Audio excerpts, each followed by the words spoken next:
Welcome to Corporals Corner. Today we have part 3 of our Vancouver, Washington recon, so stick around.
Alright, on part 2 of our recon series we had stinging nettle soup for lunch. Now this is part 3. Let's see what we can scrounge up for some dessert.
Alright, me trampling around out here in the brush, it sounds loud.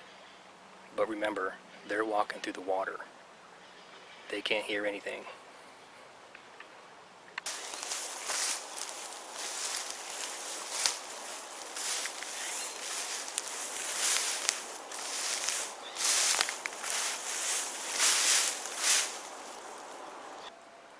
Blackberries are considered to be an aggregate fruit.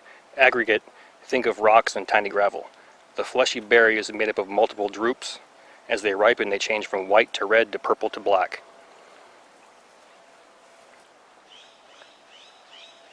These plants are easily identified by the thorny, dense shrubs that seem to form impassable thickets in the wild. Now, one dead giveaway on the leaves, if you turn it over, you're going to notice a row of thorns on the ridge and center of all leaflets.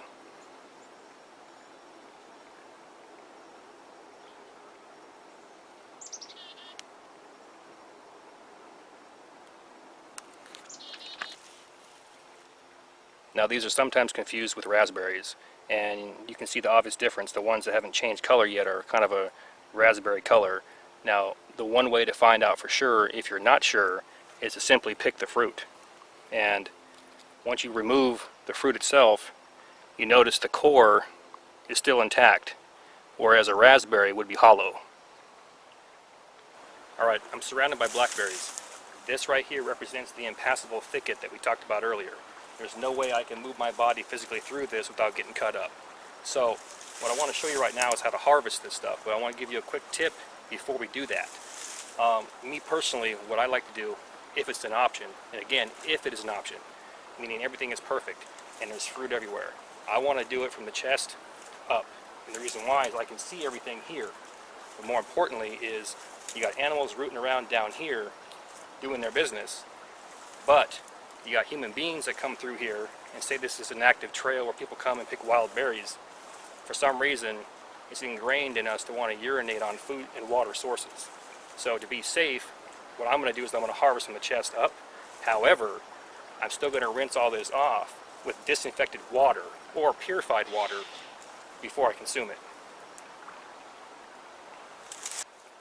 Now, unfortunately, all the berries I want to harvest happen to be up high, like head level and above. Now, instead of trying to climb through all this stuff and getting cut up and poked up and, pinned down by these vines, there's something you can improvise in the field called a berry hook, which will allow you to go up and grab it, kind of like a gaff hook, and pull it towards you. So I'll show you that right now. In making a berry hook, all you got to do is locate a Y branch. Now the length is up to you. If you want 4 foot, get a 4 foot one. If you got to reach up 10 feet, grab one that's 10 foot long. Next step, all you got to do is cut off one end of it right here, so it kind of resembles a gaff. Once you cut that end off, it should resemble something like this. You can sharpen this end if you want, but you don't have to. Now to use this, just locate your fruit. In this case, it's over here. Just reach up, grab the vine, pull it down towards you. And there you go.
Excellent.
Yeah, this area is a lot different from where we came from. The terrain's totally different.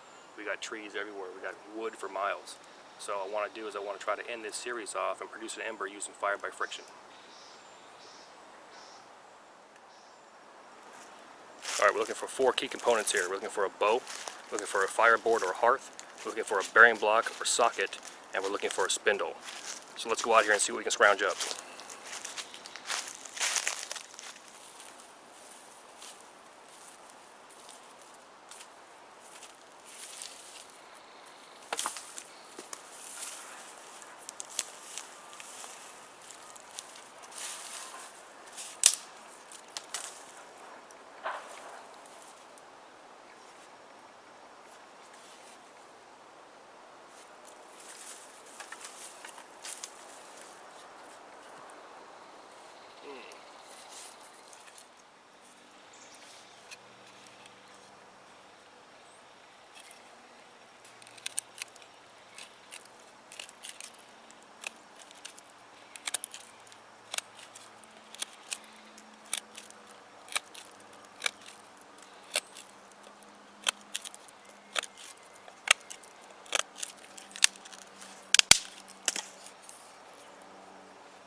Well, that will conclude our recon series in Vancouver, Washington. We're going to move on to different realms now. So, with that, catch you all next time. I'm out of here.